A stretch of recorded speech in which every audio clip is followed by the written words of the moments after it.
थोड़ा बहुत डिटर्मिनेंट पढ़ के आए हो तो ठीक लगेगा, और नहीं तो बड़ा ही तकलीफ होगा आज। ठीक है, डिटर्मिनेंट में क्या करते हैं, सबसे पहले डिटर्मिनेंट की शुरुआत हुई थी, जो हम लोग इक्वेशन सॉल्व करते हैं एक्स वाई जेड सब निकालते हैं, उसी वजह से डिटर्मिनेंट की शुरुआत हुई थी। जितने वेरिएबल हैं उतने इक्वेशन हैं तो सब ठीक, उससे ज़्यादा है तो ये भी चेक करना ज़रूरी होता है कि जो एडिशनल इक्वेशन है वो कहीं रिडंडेंट तो नहीं है, तो तुम जो x की वैल्यू जो निकालते हो वो दूसरे में रख के देखते हो। ठीक है, इट्स वेरी सिंपल, और उसी को डिटरमिनेंट फॉर्म में लिखते हैं। डिटरमिनेंट फॉर्म में लिखने का मतलब होता है इजी टू रिमेंबर फॉर्म में लिखा गया है। ठीक है, ऊपर से नीचे प्लस, नीचे से ऊपर माइनस, अगेन सब कहानी देख चुके हैं। इसी तरह 3 ऑर्डर में क्या करते हैं, 2 और कॉलम भी डाल के कर लेते हैं। ठीक है, याद आ रहा है, 2 और कॉलम करते हैं और 3 ऊपर से नीचे की तरफ लाइन आएंगे और नीचे से ऊपर भी 3 जाएंगे। ठीक है, ऊपर से नीचे वाला प्लस, नीचे से ऊपर वाला माइनस। ठीक, फिर इक्वेशन जो एलिमिनेट करते हैं, एलिमिनेट करने का मतलब जैसे कई सारे इक्वेशन तुमको इस तरह के दिखेंगे जिसमें एक साइड 0 रहता है, कोई रियल नंबर हो देने की जगह 0 रखते हैं। ऐसे क्वेश्चन में exact value X Y Z या एल एम एन की नहीं मिलती है, वो तुमको मिलती है रेशियो मिलेगी, एल बाई एम मिल सकता है। ठीक है, और एन बाई एम मिल सकता है, किसी भी 2 वेरिएबल का रेशियो मिलेगा। ठीक है, और इसमें एक वेरिएबल रिड्यूस कर सकते हो by dividing with any variable. ठीक, फिर आते हैं value of a determinant. Determinant की वैल्यू निकालते हैं। ये क्या है, संस्कार या solve, KVPY.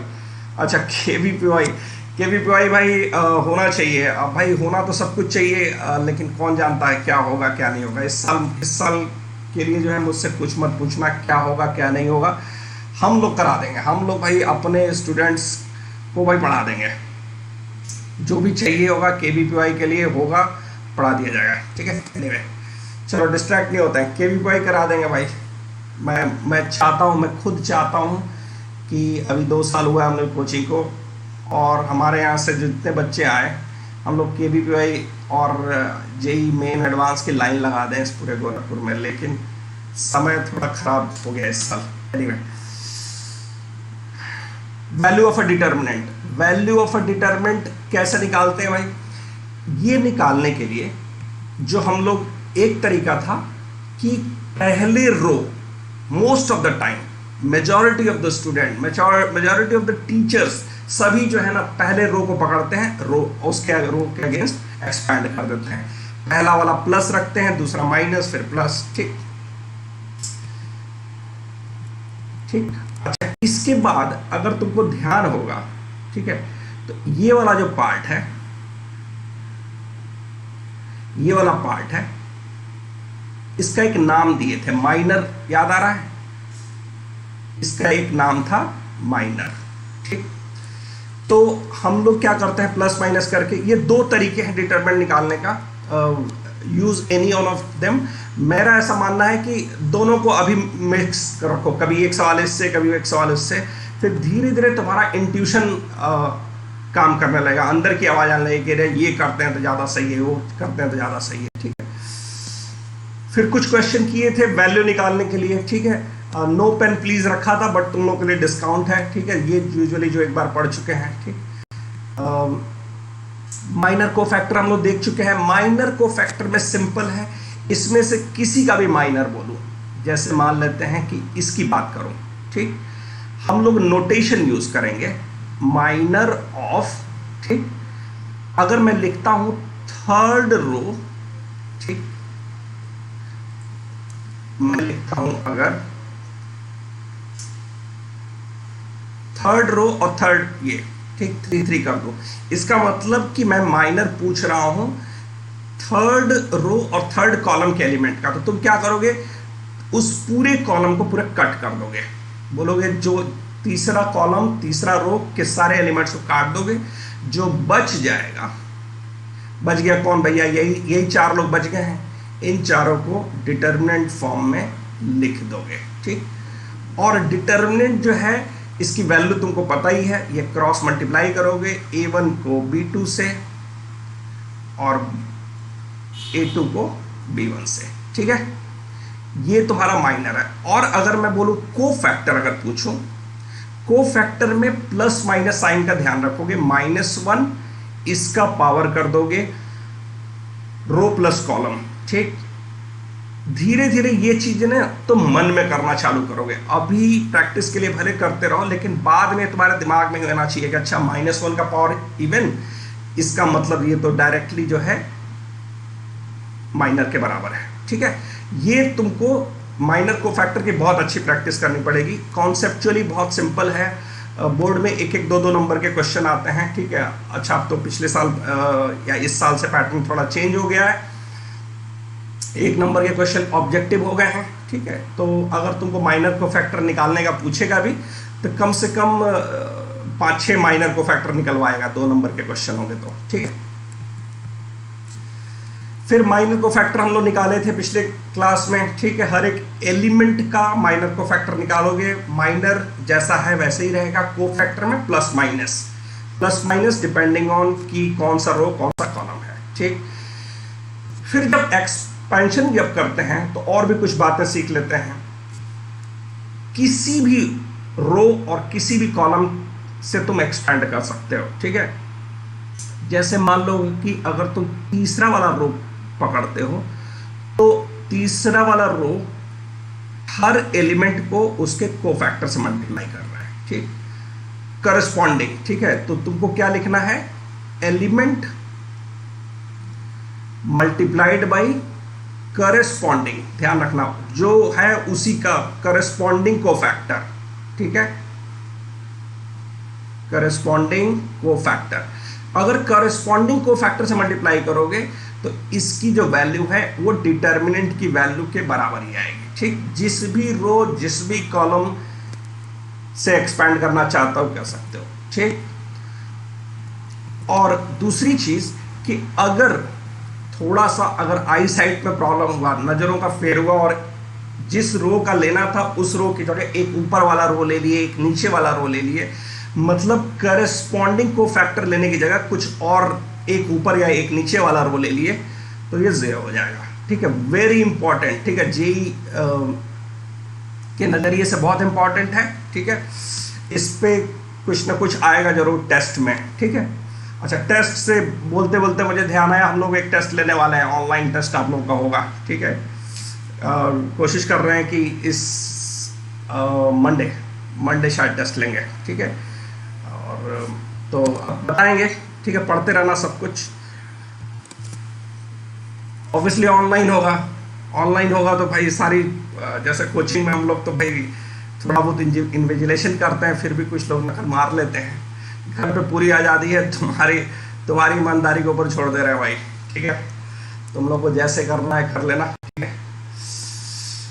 Find the value of के, ये भी कर चुके हैं हम लोग, ये भी कर चुके हैं। ये सब क्वेश्चन स्टैंडर्ड एक्सपेंशन वगैरह करेंगे, ठीक है। अब कुछ खास प्रॉपर्टीज, ठीक है। ये इस तरह के जो है ये बहुत इंपॉर्टेंट है, ठीक।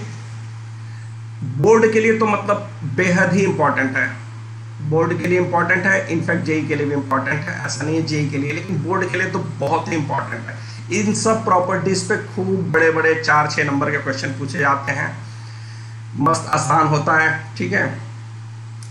बोर्ड आसान होता है, पहले ही बता रहे हैं तुम लोग को। जो है बोर्ड में जो है जहाँ तक मैथ्स की बात है, मैथ्स आसान आता है, ठीक है। बस जितना एनसीईआरटी एक्टिविटी है उसको कर लेना है, स्टेप लिखना सीख लेना है, जो कि कराएंगे हम लोग ऐसे भी, ठीक है।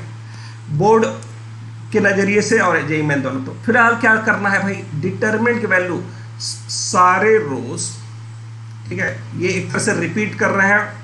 क्यों रिपीट कर रहे हैं, क्योंकि आज क्वेश्चन सारे रोज को सारे कॉलम से अगर इंटरचेंज कर दो मतलब तो फिर डिटरमिनेंट की वैल्यू सेम रहेगी। किसी दो रो को एनी 2 रो मतलब रो x और रो y को इंटरचेंज कर दोगे तो जो डिटरमिनेंट की वैल्यू है वो माइनस से मल्टीप्लाई होगी, चाहे रो चाहे कॉलम। ये भी चीज पहले से पता है, ठीक है। सारे एलिमेंट 0 हो जाएंगे तो 0 हो जाएंगे, ठीक है। और किसी भी रो या किसी भी कॉलम से कुछ फैक्टर बाहर निकाल सकते हो। दो रो या दो कॉलम सेम हो जाए तो ये 0 हो जाएगा। ठीक, हम लोग करके भी देख चुके हैं पिछली क्लास में। अच्छा, ये हम लोग किए थे सिर्फ प्रॉपर्टीज के बल पे इसको किए थे, मेजॉरिटी ऑफ द लोग कर लिए थे, विच इज गुड साइन। ठीक, ये भी हम लोग क्वेश्चन कर चुके हैं। ठीक है, इसमें क्या किए थे, कुछ फैक्टर बाहर निकाले थे A B C, फिर देखे थे कि सारे रो सारे कॉलम जो है सिमिलर हो गए थे, तो सिमिलर देखते हम लोग 0 उसको टपका दिए, वही 0 हो जाएगा। ठीक, चलो अब नई बात देखते हैं। अच्छा, अगर तुमको इस तरह की कुछ कहानी दिखती है कि ये तुम्हारा जो है पहले रो में दो अलग अलग एलिमेंट दिख रहा है, ठीक है, दो b1 plus Y c1 plus Z, तो उसको तुम डिटरमिनेंट के फॉर्म में ऐसे एक्सपैंड कर सकते हो। बेसिकली अगर मैं देखूं, अगर लेफ्ट हैंड साइड को अच्छा, लेफ्ट हैंड साइड को अगर एक्सपैंड करने जाओगे तो ये क्या हो जाएगा, a1 प्लस एक्स। ठीक, और फिर अगर मैं बोलूं को फैक्टर 1 1, ठीक, पहला रो पहला कॉलम का कोफैक्टर ये b2 c3, ये वाला कोफैक्टर होगा ना, ये लिख नहीं रहा हूं, सिर्फ कोफैक्टर लिख रहा हूं, प्लस b1 प्लस वाई। देखो इस बार सब में प्लस लगा रहा हूं, ठीक है, यहां पे प्लस माइनस जो था ना, पिछली बार प्लस माइनस प्लस किया था, वो माइनर के लिए किया था, कोफैक्टर में सारे प्लस। फिर क्या किया, पहला रो दूसरा कॉलम का कोफैक्टर, फिर c1 प्लस जेड किया। समझ ही गए होगे, दिमाग में आ ही रहा होगा कि भाई अच्छा, पहला रो तीसरा कॉलम का कोफैक्टर। और अब इनको अगर अलग अलग मैं लिखना चालू करूं, a1 फिर इसका कोफैक्टर, ठीक है, सबका पहला पहला एलिमेंट पकड़ लिया मैंने, ठीक है, फिर प्लस b1 उसका कोफैक्टर, ठीक, प्लस c1 उसका कोफैक्टर, ठीक, और जितने x y z हैं अब उनको अलग कर देते हैं, x c11, ठीक, plus y c12 plus z c13। अच्छा, अब तुमको एक चीज समझ में आ गया, ये वाली जो चीज है और ये वाला डिटरमिनेंट, क्या कुछ खास फर्क है? सेम, ये अगर इसका डिटरमिनेंट का नाम d1 दे दूं और दूसरे वाले का d2 दे दूं, क्या तुम्हें यह लगता है कि ये सेम है? ये डिटरमिनेंट 1 है और ये डिटरमिनेंट दूसरा वाला जो ये पार्ट है ये डिटरमिनेंट 2 है, ठीक। तो अब हम लोग गोइंग फॉरवर्ड क्या करेंगे कि इसमें ध्यान से रखना कि दो रो या दो कॉलम फिक्स होने चाहिए और एक रो में दो टर्म रखा हुआ है, ठीक है।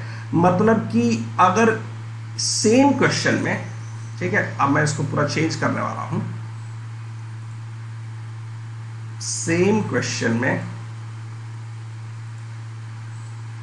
अगर मैं थोड़ा सा चेंजेस कर दूं, अगर ये a2 की जगह a2 प्लस एक्स डैश होता, b2 प्लस वाई डैश होता और c2 प्लस जेड डैश होता, तो तुम ऐसा नहीं लिख देते कि चलो इधर x डैश कर दिया, इधर y डैश कर दिया, ठीक, और इधर z डैश कर दिया। ये सिर्फ एक रो या एक कॉलम के लिए ही है। दो रो और दो कॉलम, दो रो या दो कॉलम फिक्स होने चाहिए, ठीक है। फिलहाल कमेंट एक बार और देख लें, सेम है, यस सर, सिलेबस ठीक है, सिलेबस जो सिलेबस में सब कुछ पढ़ाया जाएगा, ठीक है भाई, दोनों जेई मेन या जेई एडवांस पर्सपेक्टिव से, ठीक है।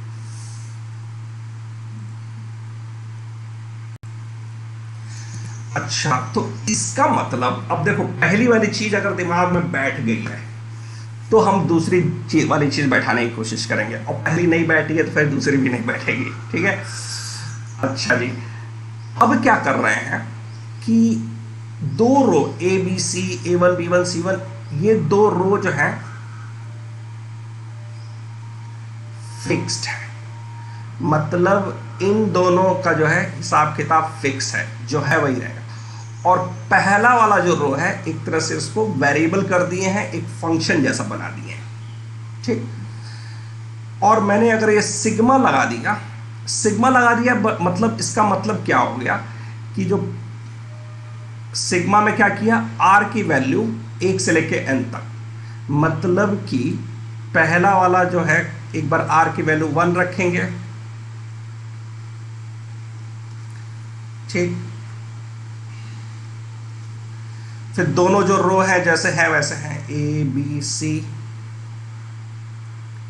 A1 B1 C1, ठीक।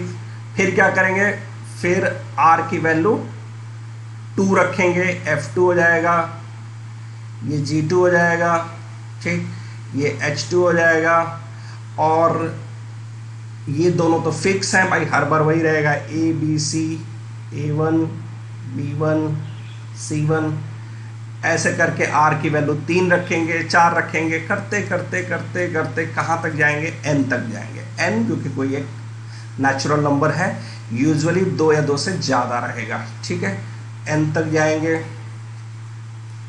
gn हो गया, ठीक, hn हो जाएगा, ठीक है, अगेन बाकी सब समझ ही रहे हो। तो अब इसमें क्या है कि जैसे पहला वाला जो प्रॉपर्टी ऊपर वाला देखे थे उसमें क्या क्या देखे थे कि 2 रो फिक्स है तो पहले वाले को जोड़ दे रहा है, तो इसमें भी हम क्या कर सकते हैं कि 2 रो सेकंड और थर्ड रो सेम है तो पहले वाले रो को जोड़ दो। तो इसमें हम डायरेक्टली जो है इसकी value F1 plus F2 plus ये सब G1 ये सब जोड़ दे रहा है, ठीक, ये चीज दिमाग में रहेगा। तो जब भी हम सिग्मा लगाएंगे किसी फंक्शन में तो हम उसको जोड़ देंगे अगर 2 रो 2 कॉलम सेम है तो। अगर सेम चीज, अगर ये a जो है ना, अगर ये एक फंक्शन होता है a r, इसमें भी कुछ r का एलिमेंट रहता है, b r रहता है, c r रहता, तो ऐसा कोई नियम नहीं लगता उसमें, फिर ये सब कुछ कहानी नहीं लगती, सिर्फ एक रो या एक कॉलम। ये चीज क्लियर है तो बोलो, हम आगे बढ़ेंगे, ठीक है अभी ना, ठीक है। अच्छा भाई 9:05 के बाद कोई गुड मॉर्निंग एक्सेप्ट नहीं होगा, ठीक है, तो जितना गुड मॉर्निंग गुड आफ्टरनून करना है सब पहले 5 मिनट में, ठीक है। क्लास जैसे हम लोग की कोचिंग में चलती थी वैसे ही चलेगी, टाइम पे ही स्टार्ट होगा, कुछ नहीं कि चलो 5 मिनट बाद आ रहे हैं, 10 मिनट बाद आ रहे हैं, इधर वो सब फैसिलिटी नहीं रहेगी, ठीक है। कभी कभार कुछ टेक्निकल प्रॉब्लम आ जाता है ऑनलाइन की वजह से तो थोड़ा लेट हो जाता है भले, लेकिन जनरली तुम लोग को भी पता है टाइम पे ही स्टार्ट होता है, ठीक है, राइट। चलो भाई, ये सारी कहानी जो है प्रॉपर्टीज वाली जो है ये हम लोग देख लिए, ठीक है। किसी के दिमाग में आ रहा है ये बोर्ड में आता है, नहीं आता है भाई। आज की क्लास में ज़्यादातर चीज़ें जो है जेई के पर्सपेक्टिव से है, बोर्ड में तुमको हेल्प हो जाएगा, ये सब कर लोगे तो अच्छा सा कॉन्फिडेंस रहेगा, बोर्ड के क्वेश्चन को एकदम फूंक दोगे उड़ जाएगा, ठीक है। लेकिन ये जो है आज की क्लास जो है ज़्यादातर हल्का फुल्का एनसीईआरटी से बाहर रहेगा, ठीक है।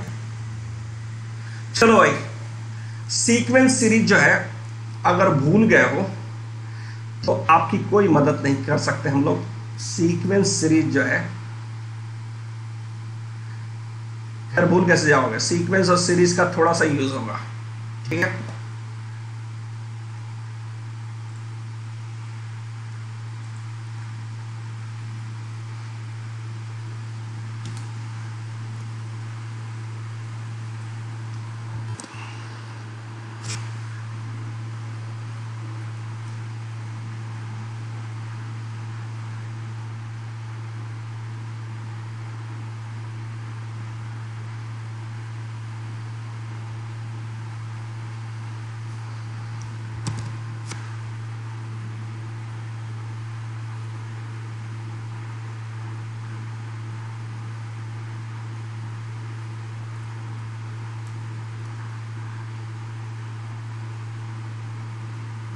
तुम्हें ये जरूर पता होना चाहिए कि वेरिएबल क्या है।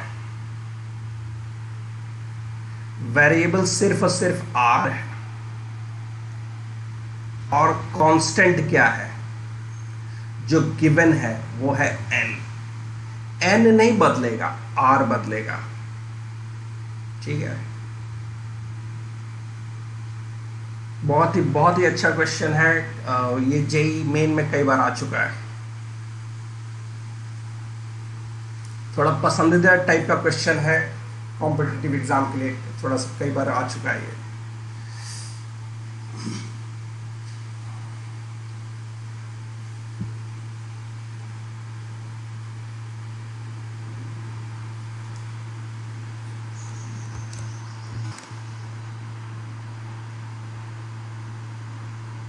टेक्स्ट का साइज थोड़ा बड़ा कर दें भाई, बिल्कुल बड़ा कर दिया जाएगा। ये इतनी छोटी सी बात आपकी न मानी जाए, ऐसा कैसे होगा? ठीक है, जनरली अब सारी स्लाइड को बदलना पड़ रहा है, क्लास के हिसाब से बनाया गया था किसी जमाने में। ठीक है, देखते हैं, तब तक बना दे कर देते हैं।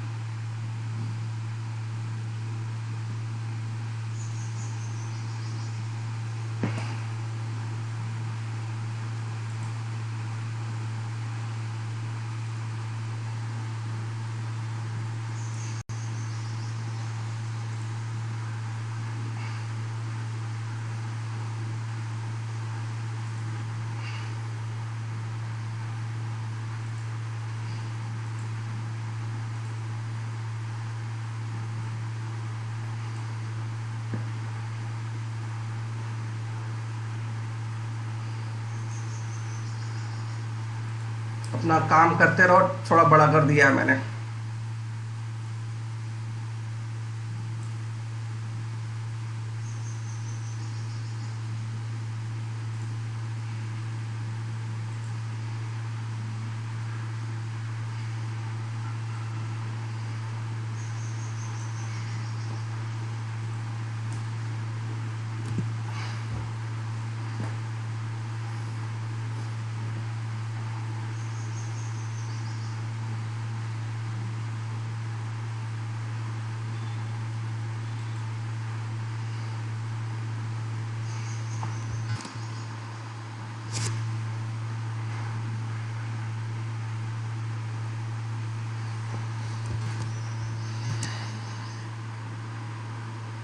सर कंटेंट बहुत छोटा दिख रहा है। अच्छा जी,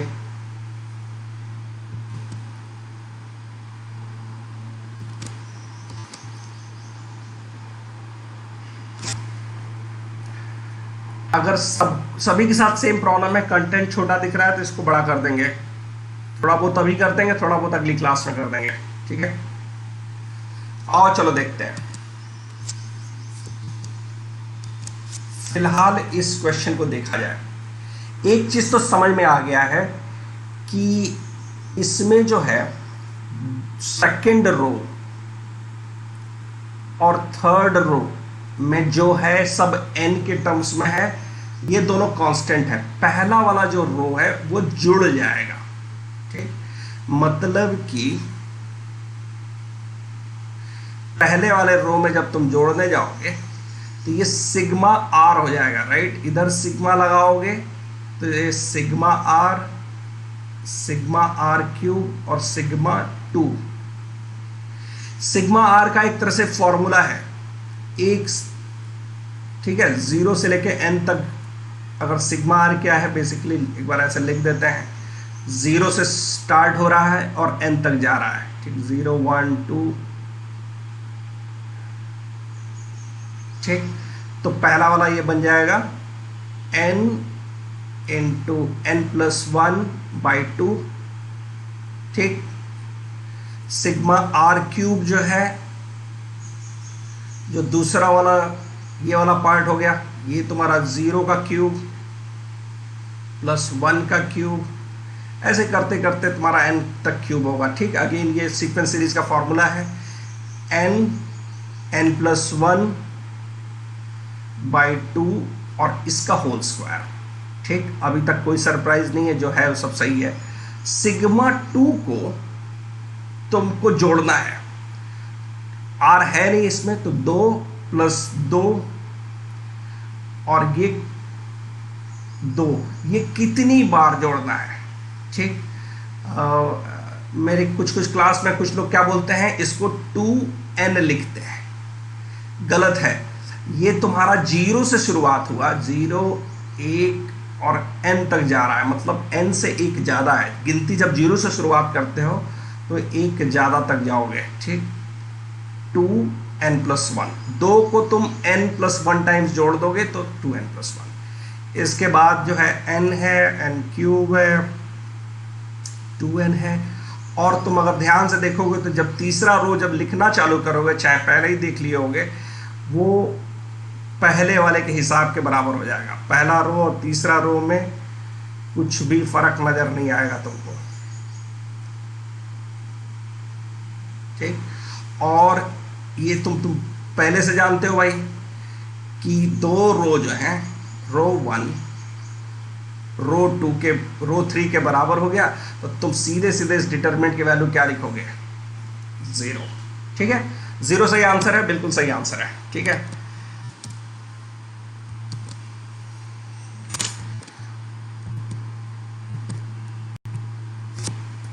प्रॉपर्टीज ऑफ डिटरमिनेंट और भी देखा जाए। अब देखो क्या क्या कर रहे हैं, नई कुछ प्रॉपर्टीज। तुम्हारा जो है, अगर जैसे मान लेते हैं, कई बार ऐसे लिखा रहता है कि कोई एक रो दिख रहा है, जैसे मान लेते हैं कि ये A1 है, ठीक। और इधर जो लिखा हुआ है, अगर मैं ये B1 लिखूं, ठीक, और इधर लिख दूं A1 + 2B1, ठीक। ध्यान से देखना मैं क्या लिख रहा हूं। ये लिखा A2, एक डिटर्मिनेंट है B2, और तीसरा वाला कॉलम है A2 + 2B2, ठीक।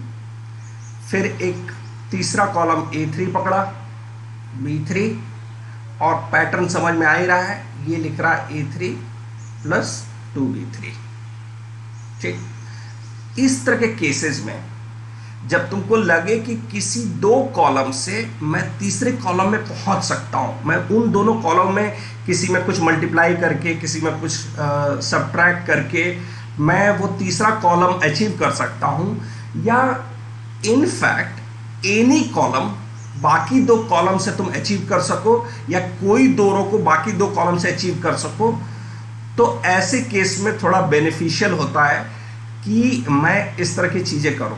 इसका मतलब क्या हुआ कि अगर तुम इसमें ये ऑपरेशन करो कि कॉलम 3 में तुम्हारा मन किया कि देखो कॉलम 3 में तुम कॉलम 1 को माइनस कर दो, A1 गया, ठीक। और फिर मन किया कि चलो 2 मल्टीप्लाई करके कॉमन 2 को माइनस कर दे। ऐसा करने से क्या तुमको लगता है कि थर्ड कॉलम जो है, मतलब कि C3 जो है, पूरी तरह से खत्म हो जाएगा, 0 हो जाएगा, ठीक है। इस तरह के सिचुएशन को हमको पहचानना है। तो इनफैक्ट अगर मैं 0 ना हो और मैं अगर C3 की जगह ऐसा कर दूं, C3 में C1 जोड़ दूं और 2C2 कर दूं, और 0 नहीं भी होता है, तो भी डिटर्मिनेंट की वैल्यू चेंज नहीं होगी, ठीक।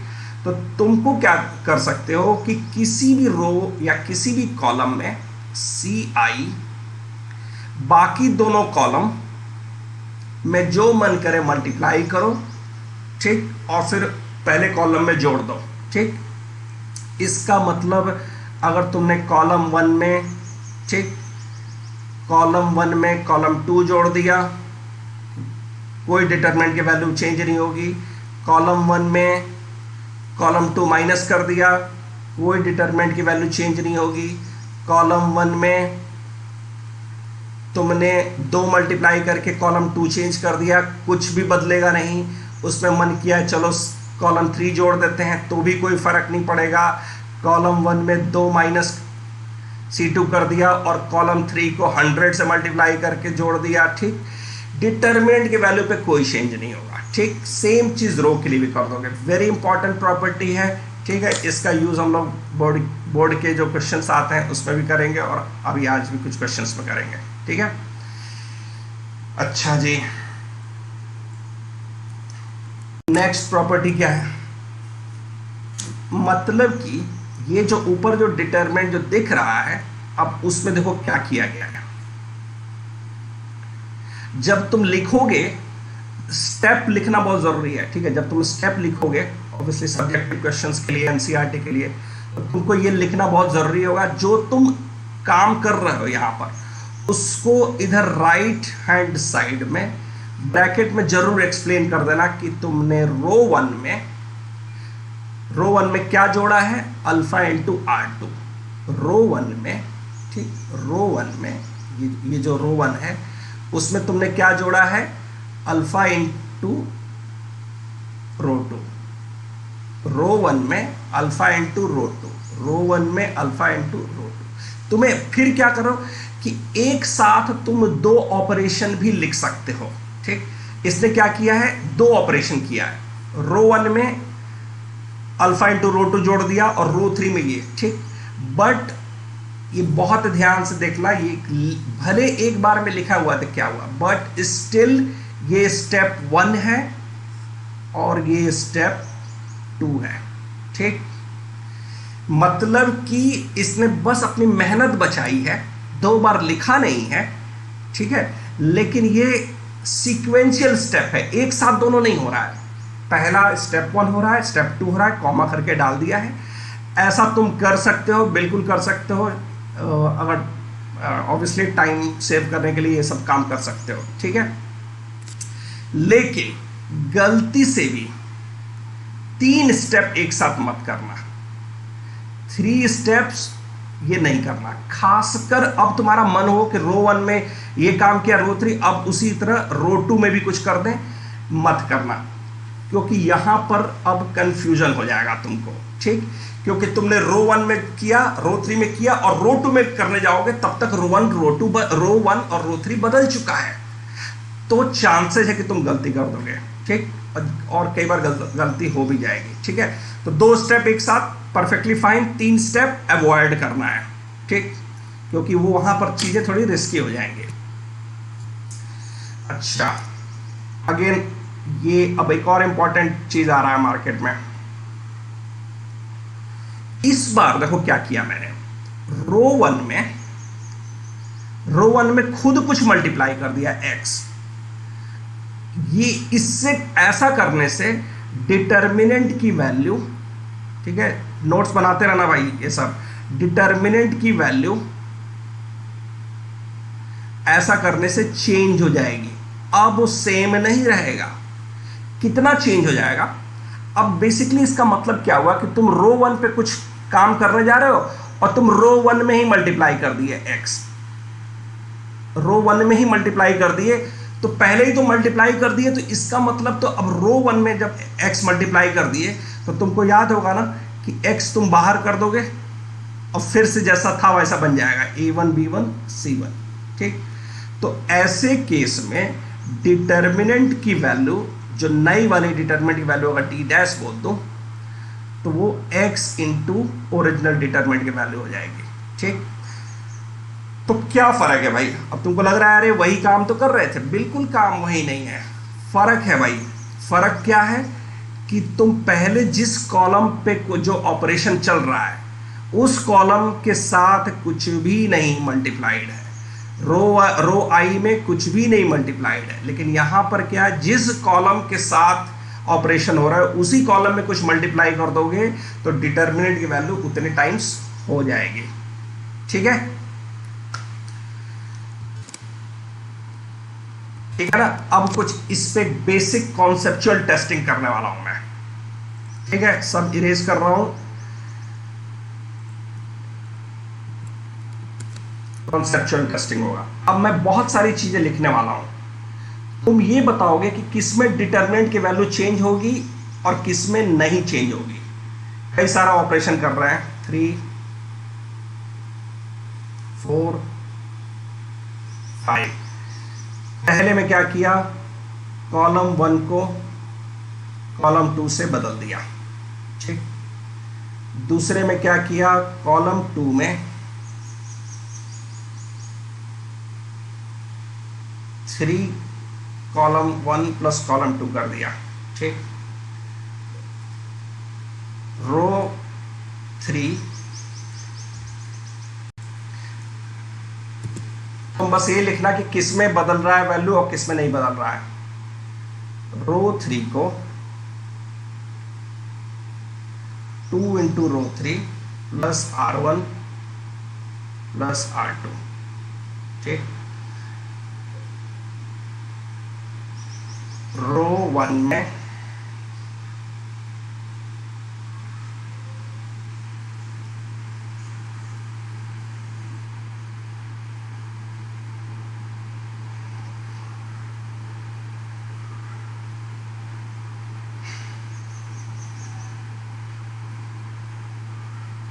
ठीक है।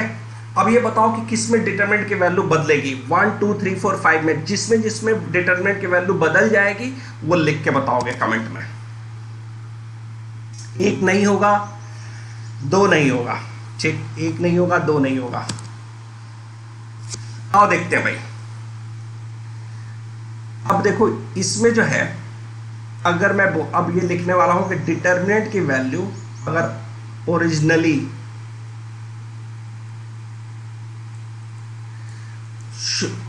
डी थी तो अब क्या होगी, कॉलम और कॉलम 2 को आपस में बदल दिया, नहीं भाई बदल गया, डिटरमिनेंट 1 अब माइनस डी हो गया। याद आ रहा है, 2 कॉलम का आपस में अदला बदली करोगे माइनस साइन लग जाएगा। कॉलम 2 में 3 इंटू कॉलम 1 जोड़ दिया, ठीक, कॉलम 2 के साथ कोई छेड़छाड़ नहीं हुई है तो इसमें डिटरमिनेंट की वैल्यू जो था वही रहेगा, ठीक। तो मतलब कि पहले में बदल गया, दूसरे में नहीं बदला, जो दूसरा तो परफेक्टली फाइन है। तुम यहां पर देखोगे तो कॉलम 1 में अगर कुछ तुम मल्टीप्लाई नहीं किए हो तो तुमको जितना जो मल्टीप्लाई करना है बाकी 2 कॉलम में करके जोड़ दो, कोई प्रॉब्लम नहीं है, ठीक। तीसरे में देखोगे रो 3 में, अब तुम देखोगे अच्छा रो 3, ये रो 3, अरे भैया नहीं चलेगा, ये 2 मल्टीप्लाई कर दिया, इसका मतलब जो तुम्हारा नया डिटरमिनेंट है अब वो 2 टाइम्स हो चुका है, डबल हो चुका है, तो ये भी डिटरमिनेंट की वैल्यू बदल दिया। यहां पर देखो ये एक्चुअली क्या बन जाएगा, R1 प्लस R2/2, ठीक। R1 पे ऑपरेशन है, R1 में तुमने कुछ बदला, तुम्हें R1 में तो कुछ नहीं बदला, तो ये डिटरमिनेंट जैसा था वही रहेगा, ठीक। आखिरी वाला जरा बताओ डिटरमिनेंट की वैल्यू क्या हो जाएगी, नया डिटरमिनेंट का वैल्यू क्या हो जाएगा, 4 भी चेंज होगा। अब बताओ 5 पे जरा बताओ, जरा 5 वाला मैं आंसर सुनना चाहता हूं। 5 वाला ही जो है जो सही बताएगा उसी को मैं मानूंगा कि मैं उसने ठीक से पकड़ा है ये चीज।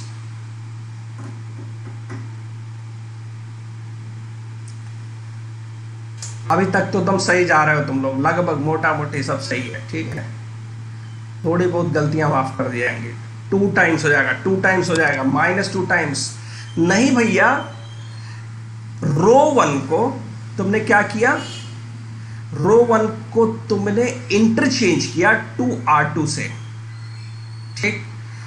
तो तुमने क्या किया, एक तरह से सोचो कि जो रो 1 है, रो 1 में तुमने क्या रख दिया, 2B1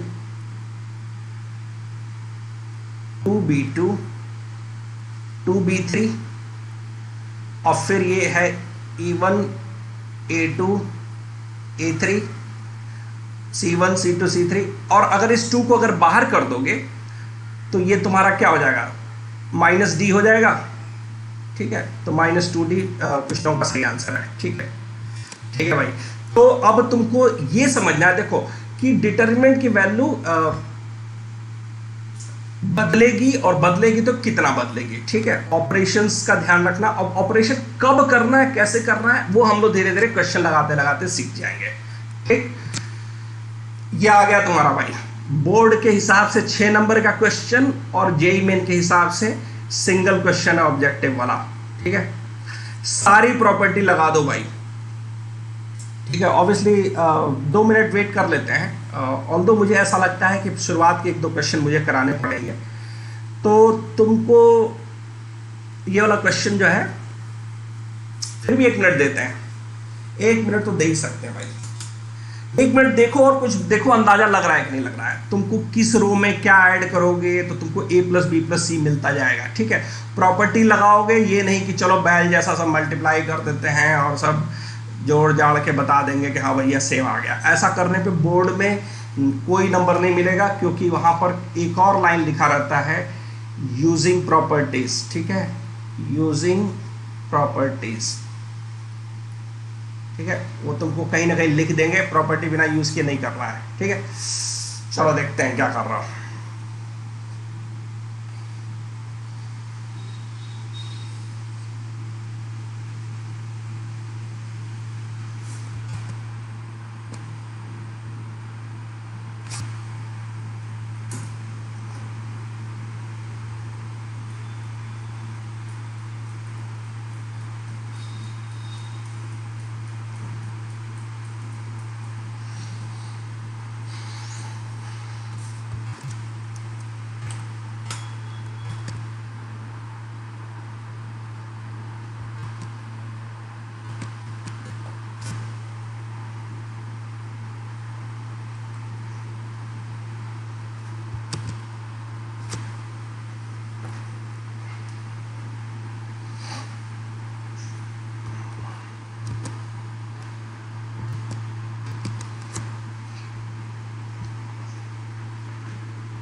चलो ये वाला क्वेश्चन जैसे एग्जैक्टली जैसे बोर्ड में एक्सपेक्टेड है वैसे करना है। ठीक है,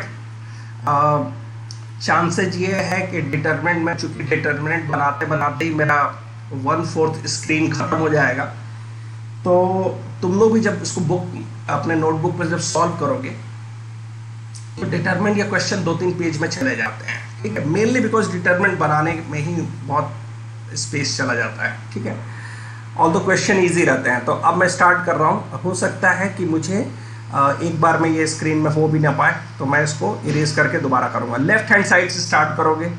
अच्छा, तुमको एक चीज़ समझ में आ रहा है, a + b + c लाने के लिए अगर ये सबको इसमें जोड़ दिया जाए तो तुमको कुछ फ़ायदा होने के चांसेज हैं। तुम बोलोगे अच्छा ये 4a और ये कितना आ जा रहा, 5a, नहीं यार नहीं चल रहा है। ठीक, फिर दूसरा दिमाग लगाते हैं, माइनस करके देखो, कम से कम ये 2c 0 हो जाएगा। ठीक, तो पहला काम करते हैं कि रो 1 में देखो मैं कैसे लिखना है, ब्रैकेट में कैसे लिखना है। रो 1 में मैंने क्या किया, रो 2 माइनस किया। इससे मुझे क्या फायदा होगा, ये बन जाएगा -a -b -c। ठीक, ये बन जाएगा b + c + a और ये बन जाएगा 0। ठीक, एक काम करते हैं, एक और ऑपरेशन तो कर ही सकते हैं। रो 2 में भी, रो 2 में माइनस रो 3 कर देते हैं। ठीक, अच्छा इसमें क्या, रो 2 में रो 1 माइनस करना, क्योंकि तब तक रो 1 बदल चुका है। यही वार्निंग है। ठीक है, जैसे अगर तुम यहां पर रो 3 की जगह रो 1 करोगे, क्योंकि स्टेप वाइज है, तो अब तुम्हारा रो 1 बदल चुका है, तो रो 1 को छेड़ने की जरूरत नहीं है। रो 2 में रो 3 माइनस किया, ये बन गया 0। ठीक, ये बन गया -b -c -a, सब सही जा रहा है अभी तक, और ये हो गया c + a + b। ठीक, अच्छा ये जो है उसको लिख देते हैं जैसे है 2a 2b, और इसको लिख देते हैं c -a -b। अच्छा, इसमें तुमको पहले कॉलम में से क्या तुमको a + b + c नजर आ रहा है, निकाल सकते हो बिना किसी समस्या के। a + b + c कॉमन निकाला फर्स्ट कॉलम से, दूसरे कॉलम में भी a + b + c दिख रहा है। ठीक, पहले और दूसरे कॉलम से मैंने a + b + c को निकाल दिया। ये हो गया -1 1 0 0, यहां से -1 निकल गया, यहां से 1, यहां से 2a 2b, और ये c -a -b। ठीक, काफी हद तक हम लोग पहुंच चुके हैं, बस एक और a + b + c की जरूरत है। ठीक, इसके बाद ये तुम्हारी इच्छा है, तुमको क्या करना है, या तो अब डिटरमिनेंट ऐसा है कि इसको मल्टीप्लाई ही कर दो, एक्सपैंड ही कर दो, क्या फर्क पड़ता है, तो इस पूरे को एक्सपैंड कर दिया जाए। ठीक, अभी तक तो a + b + c का होल स्क्वायर मिल चुका है।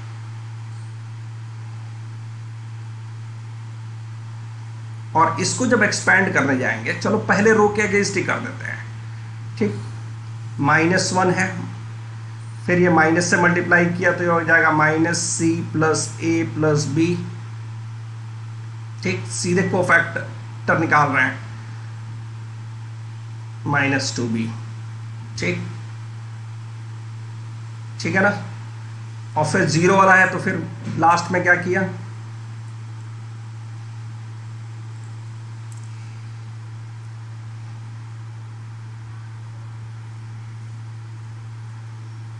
फिर ये वाला पकड़ लिया 2a। ठीक, एक्सपेंड कर रहे हैं इसके अगेंस्ट। ठीक है, ये -1 वाला मल्टीप्लाई किया, जीरो वाला ऐसे ही जीरो हो गया, और 2a का कोफैक्टर ये 1 है।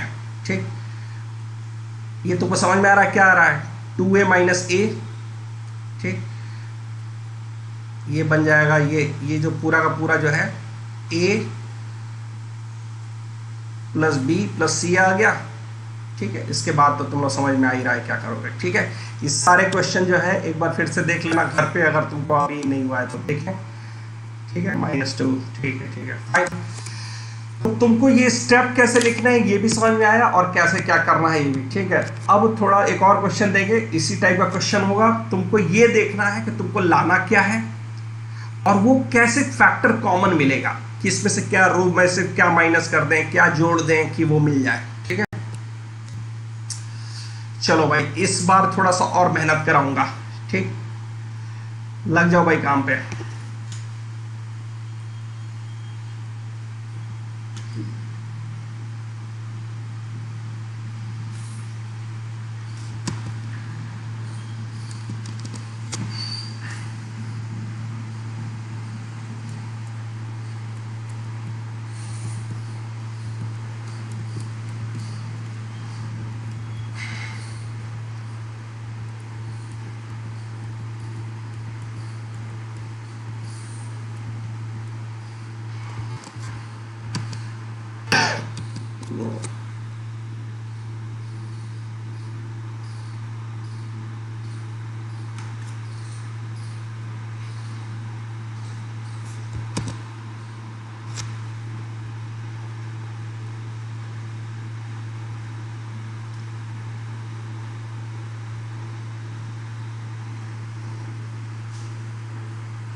सबसे पहले तो जितना जीरो बना सकते हो बना दो भाई।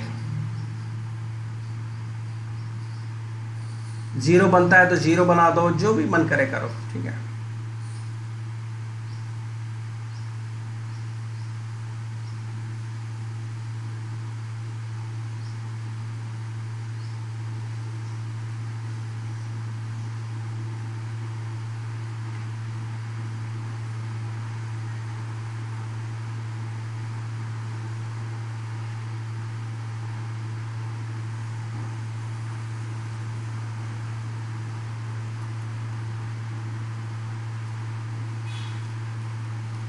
तीनों कॉलम को जोड़ के देखो कुछ काम का बनता है, तीनों रो को देखो जोड़ के कुछ काम का बनता है। ठीक है, कुछ ना कुछ तो बनेगा भाई।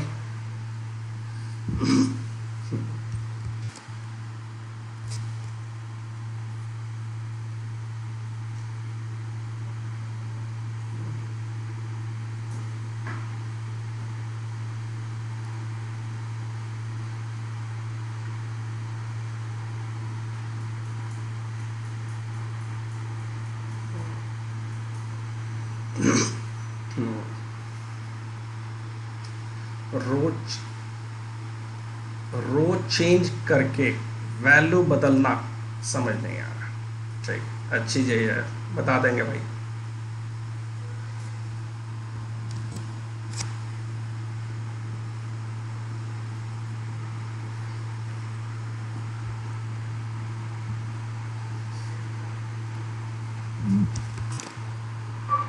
डी आ रहा आंसर। चलो भाई काम पे लगा जाए, देखते हैं।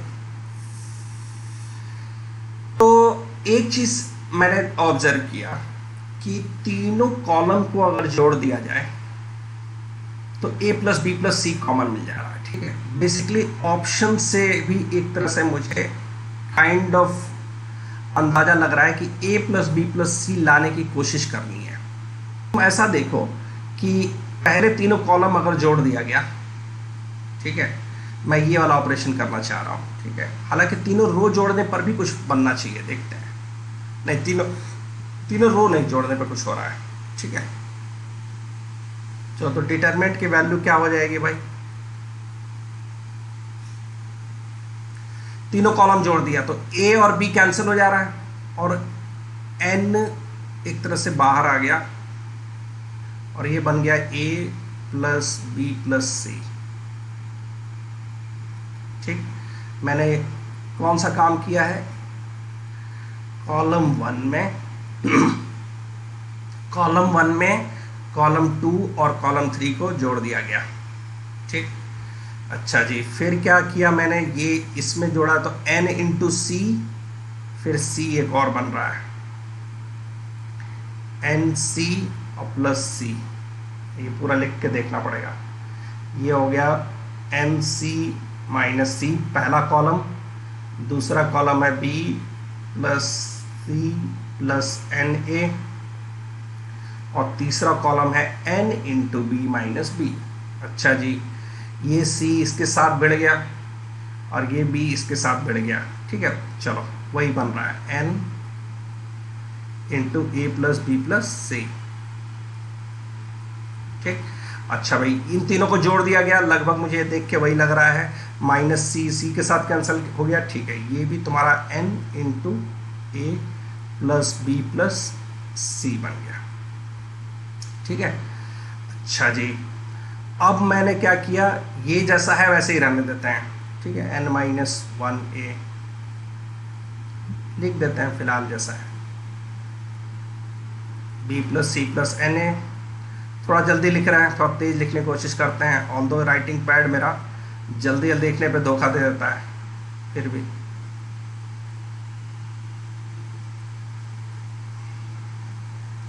ठीक है, सही जा रहा अभी। ये भी c प्लस ए प्लस एन बी। अच्छा, इन सब के बाद पहले पूरे कॉलम से ये तुम्हारा बाहर आ जाएगा। ठीक, और फिर तुम ये 1 1 1 आ जाएगा एक तरह से, 1 1 1 n minus 1a b plus C plus N A n minus 1a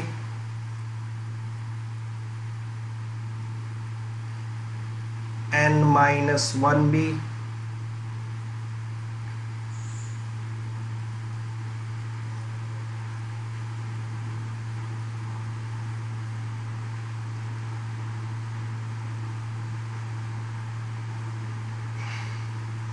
ठीक, अच्छा, इसके बाद एक और काम कर दें।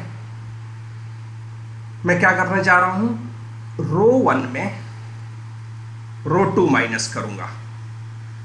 ठीक, और रो 2 में रो 3 माइनस करूंगा। कारण समझ में आ रहा है?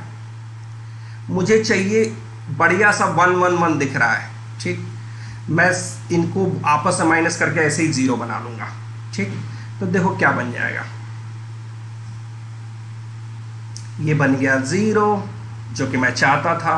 ठीक, अच्छा, n में से na में से na माइनस हो गया, तो ये हो जाएगा minus of a plus b plus c हो जाएगा। मन में मैंने कैलकुलेट किया, तुम लोग देख लो भैया। ठीक, na कैंसिल हो गया, minus a minus b minus c, और ये दोनों फिर ये दोनों 0 हो गया। मैं तो लाइफ ही बन गई भाई, दो 0 हो गया, ये भी 0। अच्छा, b प्लस सी प्लस ए, ये हो जा रहा है b प्लस सी प्लस ए। ये बन गया, क्या हो गया? n भी गया और ये minus of a plus b plus c. ठीक, मुझे तो अब ये यहाँ पर अब लिख लेते हैं एक और, लेकिन ऑलमोस्ट ये जो है ना इसकी कहानी ख़त्म हो चुकी है, अब कुछ बचा नहीं है इसमें, अब बस सीधे पैदल रास्ते से भी ये मुझे मंजिल मिल जाएगी। ठीक है, अच्छा अब मैं इसको थोड़ा सा इरेज कर रहा हूँ यहाँ पर स्क्रीन, मुझे ये वाला पार्ट पूरा इरेज कर रहा हूँ। ठीक है, ये पॉइंट है जो C1 वाला जो है, क्या जोड़ रहा हूँ क्या घटा रहा हूँ वो नोट्स में भले बना के रखोगे। ठीक है,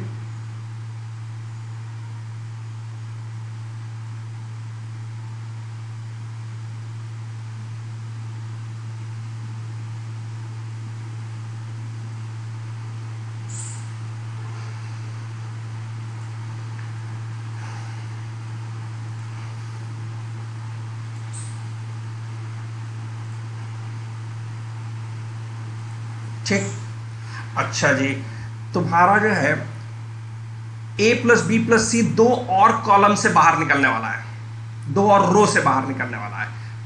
इसमें से एक a प्लस बी प्लस सी मिलेगा और इस वाले से भी एक a प्लस बी प्लस सी मिलेगा। पहले से हमारा ये है। ठीक, तो अब मेरा क्या बन गया, ये n into a plus b plus c का, तुमको दो और मिल गए, पहले से एक था, क्यूब है। और ये डिटरमिनेंट बड़ा आसानी से लिख सकते हो, 0 ये बन गया -1, ये हो गया 0, ये 0, ये 1, ये -1। ठीक, ये 1 है, ये n-1a। ठीक, और ये c plus a plus nb। अब तो एक्सपेंड ही कर देना चाहिए, इतने 0 0 है, सेकेंड रो के अगेंस्ट एक्सपेंड कर दे। ठीक, ये इससे मल्टीप्लाई 0 हो गया और ये इससे मल्टीप्लाई +1 हो गया। ठीक, तो यही तुम्हारा फाइनली आंसर क्या आ रहा है, n इंटू ए प्लस बी प्लस सी का होल क्यूब। आंसर सही है भाई, बहुत सारे लोगों ने बी दिया था, आंसर सही है। ठीक है, ठीक, 20 परफेक्ट आंसर है। अच्छा, इस क्वेश्चन में ये मेथड पूरा समझ में आ गया, राइट। अब एक चोरी वाला मेथड बताएंगे। ठीक, ये सब कुछ समझ में आ गया तो आगे बढ़ना है, और इसी क्वेश्चन में एक चोरी वाला मेथड बताएंगे। ठीक, ये जो चोरी वाला मेथड है ओनली फॉर MCQ। क्या करना है ऐसे क्वेश्चन में, n की वैल्यू रख लो 2। अच्छा, ए बी सी सबकी वैल्यू इक्वल मत रखना, ज़्यादा बेनिफिट नहीं होता है। डिटरमिनेंट की वैल्यू अगर फाइंड करने, ए की 1 रख लो, बी की 0 रख लो, सी की वैल्यू -1 रख लो। ठीक, डिटरमिनेंट की वैल्यू निकाल लो, ऑप्शन चेक कर लो। ठीक है, ऑल्दो थोड़ा सा रिस्क होता है इसकी वजह से, डी नन ऑफ दीज की वजह से, बट न करने से बढ़िया है न करने से बढ़िया है कि इसको कर दिया जाए। इस तरह का काम कभी कभार कर सकते हो। ठीक है, अभी नहीं, जब थोड़े और बड़े हो जाओगे, मतलब 5-6 महीने ओल्डर हो जाओगे, मतलब in the month of December और समथिंग। ठीक है, जब तुम थोड़ा एक्सपर्ट हो जाओगे, बहुत सारे टेस्ट देने के बाद ये सब करना। ठीक है, आओ भाई एक और क्वेश्चन देखते हैं।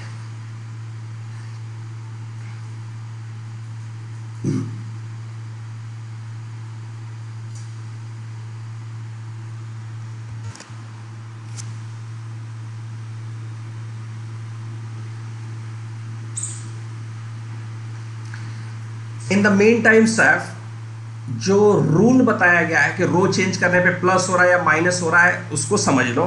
ठीक, और वो थोड़ा सा घर पे ट्राई करना, कुछ वैल्यूज रख के चेंज करने के बाद खुद एक्सपैंड करके देखना कि क्या हो रहा है। ठीक है, क्यों हो रहा है वो बेसिकली, वो एक्सपेंशन के बाद वो प्लस माइनस हो रहा है, उसमें कुछ बहुत ज़्यादा वो नहीं है। ठीक है, लो जब तुमने पहले में से कॉलम 3 में से कॉलम 1 माइनस किया, तो ये तो चलो इसको 9 + k लिख देते हैं। ठीक है, अब एक्सपैंड कर ही देते हैं, 16 + k, 25 + k, ये 16, 25, 36। अच्छा ये दोनों टर्म कैंसिल हो रहा है, 3 स्क्वायर और के, ये 3, 4, 5 हो रहा था, ठीक है, सिली मिस्टेक है, ठीक है, 3, 4, 5 है। अब तुमको मुझे लग रहा है कि अभी भी डायरेक्ट एक्सपेंड नहीं करना चाहिए, अभी भी मुझे ऐसा लगता है कि रो 3 में रो 2 माइनस कर दें, सिर्फ इसलिए कि थोड़ा के कम हो जाएगा, और रो 2 में रो 1 माइनस कर दो, ठीक है। तो ये तुम्हारा जो है कम से कम ये 7 हो जाएगा, ये 9 हो जाएगा और ये 1 हो जाएगा। फिर ये तुम्हारा जो 25, ये 9 हो जाएगा, ये 11 हो जाएगा और ये 1 हो जाएगा, ठीक है। थोड़ा बहुत कैलकुलेशन आसान हो जाएगा,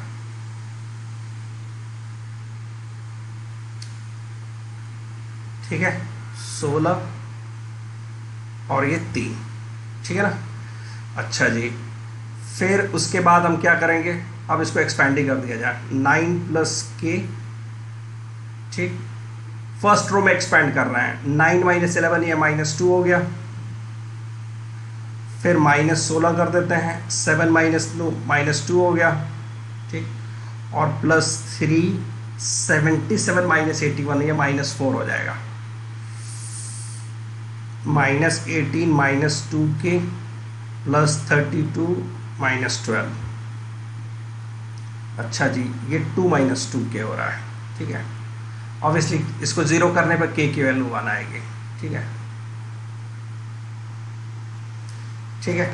कम से कम तुम ही लोग सही कर दिए होते आंसर, ठीक है, ठीक है। आंसर इसका बी आ रहा। तो तुमको अब हमें हर क्वेश्चन में हम ज़्यादा क्या सोचने की कोशिश कर रहे हैं कि क्या करने से कि टर्म मेरे कम हो जाएंगे, मेरा कैलकुलेशन आसान हो जाएगा, ठीक है। अब गोइंग फॉरवर्ड यही दिमाग में रखना है कि क्या करने से मेरा टर्म कम हो जाएगा, मेरा कैलकुलेशन आसान हो जाएगा, ठीक है। अब थोड़ा और एक और मेहनत वाला क्वेश्चन देखते हैं, ठीक है। इसमें जो है इसका आंसर इंटीजर टाइप आएगा, ठीक है। ये लगभग ये लेवल 2 ना हो तो भी लेवल 1.5 तो है ही, ये इतना भी आसान क्वेश्चन नहीं है, ठीक है, बट कर लोगे, ठीक है, कर लोगे, मुझे पूरी उम्मीद है कर लोगे। बस ये ध्यान देना कि कैसे तुमको टर्म बनाना है, तुम तो कुछ भी करके इस तरह के टर्म लेके आओ डिटर्मिनेंट में। ये जो दिख रहा है क्वेश्चन में क्या करना है, इस तरह का कुछ लाने के लिए जो भी दिमाग लगा सकते हो लगाओ, ठीक है।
ठीक है, चलते हैं।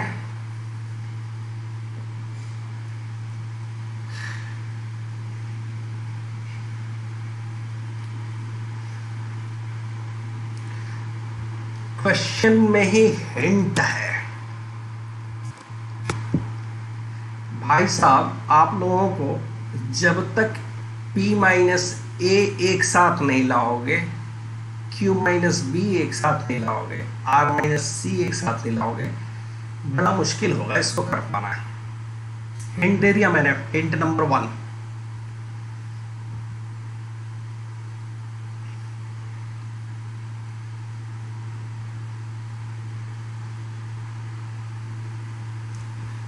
ये क्वेश्चन बहुत आसान दिखता है, लेकिन अभी तक रेयरली किसी ने क्लास में मेरे किया है इस क्वेश्चन का, पहली बार किसी ने देखा था, इसलिए तुम्हें बहुत समय दूंगा मैं।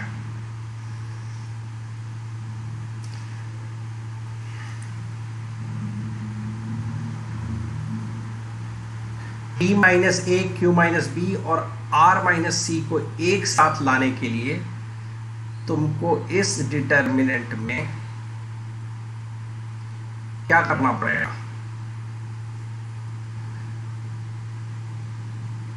पहले रो में दूसरा रो माइनस करोगे,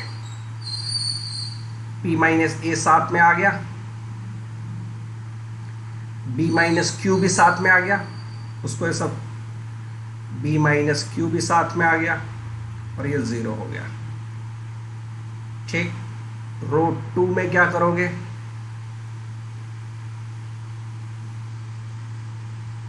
रो 3 माइनस करोगे, 0 Q minus B, C minus R, A B R. ठीक है, चल रहा है सब कुछ सही सही। अब तुमको क्या करना चाहिए, अगला काम, कि तुमको p minus a, q minus b, r minus c सब कॉमन ले लेके सब कुछ करना पड़ेगा। अभी भी शांत बैठे हो तुम लोग।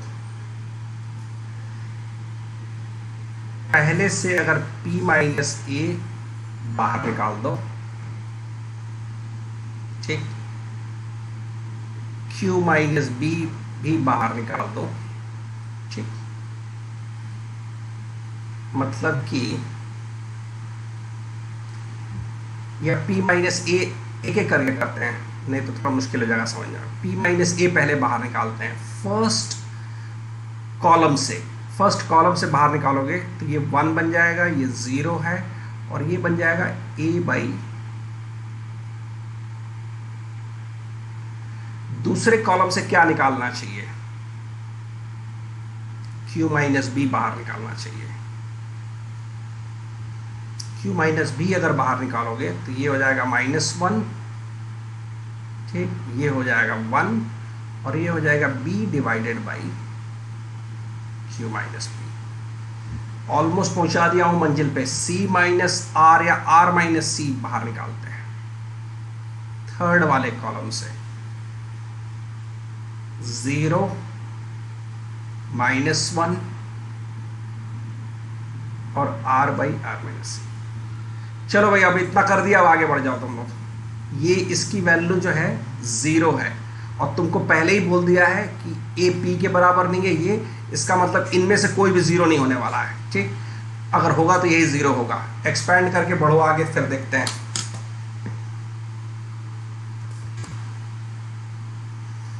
ठीक है, अभी भी 2 मिनट दूंगा मैं।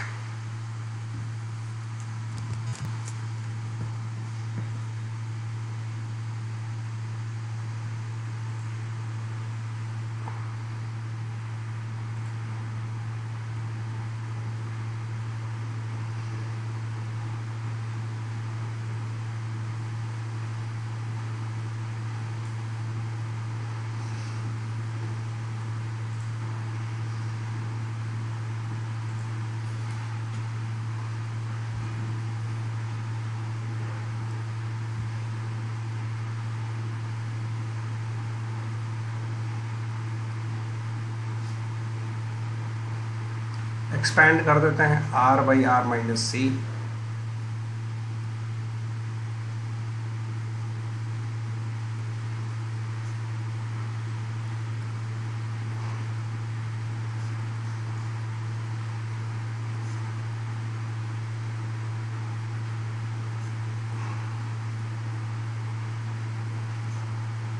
इसकी वैल्यू 0 है।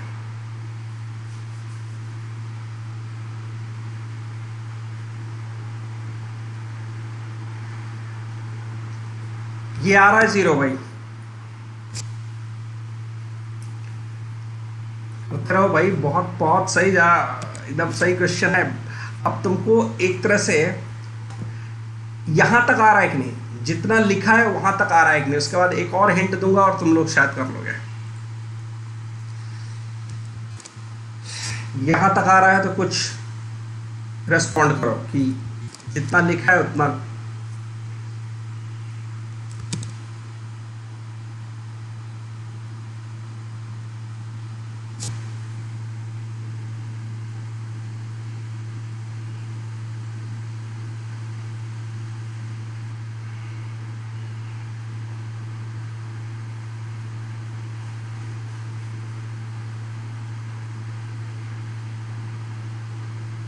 आ रहा है, ठीक। चलो तो अब देखो, ये जो क्वेश्चन ने पूछा है p बाई पी माइनस ए, ये यहां a है, यहां पर तुम्हारा काम का नहीं बन रहा है। q by Q minus B, q by Q minus B, अच्छा ये q माइनस सी नहीं, ये q माइनस बी है, ठीक है, ये भी नहीं हो रहा है। और r वाला जो है ये ठीक है, ठीक। अच्छा एक चीज देखो, q by Q minus B, ठीक, को अगर 1 माइनस कर दो तो क्या मिलेगा, जरा देखोगे, बताओगे? 1 minus Q by Q minus B, इसकी वैल्यू बताना। ये सिर्फ हिंट दे रहा हूं, मेरी तो इच्छा यही है कि तुम लोग इसका आंसर लेके आओ, मैं तो लेके आऊंगा ही।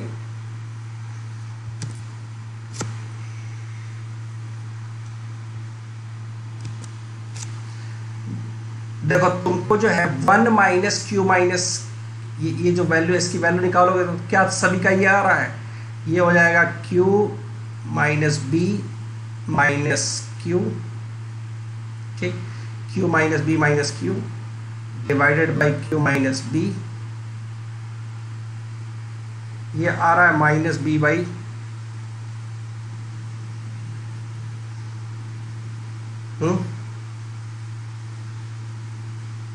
ये आ रहा है। इसका मतलब कि अगर q by Q minus B, ठीक, -1 करूं तो मुझे ये मिल जाएगा b by Q minus B, मतलब ये दोनों को जोड़ने पे 1 हो रहा है। तो अब इसको पूरी तरह से, इस वाले चीज को अब मैं ये लिखना चाहता हूं, ठीक, b बाई दिस को q by Q minus B -1, इस चीज को लिखना चाहता हूं p by P minus A -1, ठीक। और ये जो तुम्हारा है ये तो r वाला है ही, ठीक, r by R minus C plus ये, इन सब को जोड़ने पर 0 आ रहा है। तो इन तीनों को जोड़ने पे क्या आएगा, -1 उधर चला जाएगा तो वो आएगा, ठीक है, ठीक है। 2 जगह ट्रिक था इस क्वेश्चन में, 2 जगह ट्रिक है। पहला ट्रिक ये है कि ये तो पूछने वाला तुमसे क्या पूछ रहा है, डिनोमिनेटर में p minus a, q minus b, r minus c, तो सबसे पहले क्यों नहीं मैं p minus a q b minus q इस तरह के टर्म लेते आऊं रो माइनस करके, ठीक। फिर क्या करूंगा, वो डिनोमिनेटर में है तो उस पर्टिकुलर कॉलम को डिवाइड कर दिया, ठीक। फिर जो है अगर तुमको ये वाला जो पॉइंट दिया जा रहा है कि q by Q minus B चाहिए और न्यूमरेटर में b है, q की जगह b है, तो कुछ -1 या +1 इस तरह का कुछ मैनिपुलेट करके देखना है, ठीक है। इस क्वेश्चन को इंपॉर्टेंट मार्क करके रखे रहना, ठीक है। न्यूमेरिक टाइप क्वेश्चन जो अभी नया पैटर्न है जेईई मेन के हिसाब से, वेरी इंपॉर्टेंट फॉर दैट, ठीक है। अब एक और आखिरी मौका है, ठीक है। DPP 1 पूरी तरह से आप खत्म कर दो, अब उसमें कुछ भी नहीं बचना चाहिए। एनसीईआरटी के एक्सरसाइजेस 4.1 से लेके 4.3 तक, ये पिछली क्लास में ही बताया था, ठीक है। और अब अगली क्लास में कुछ नया लेके चलेंगे, ठीक है, कुछ थ्योरम और कुछ और लेके चलेंगे, ठीक है।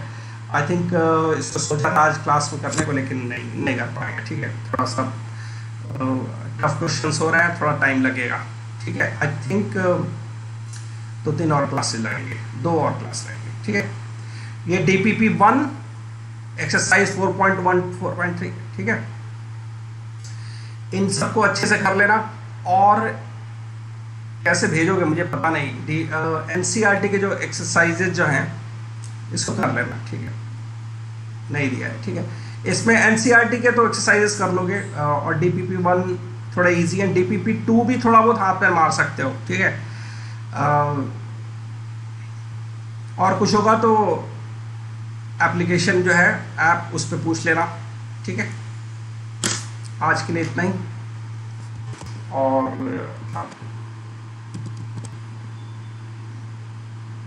ठीक है।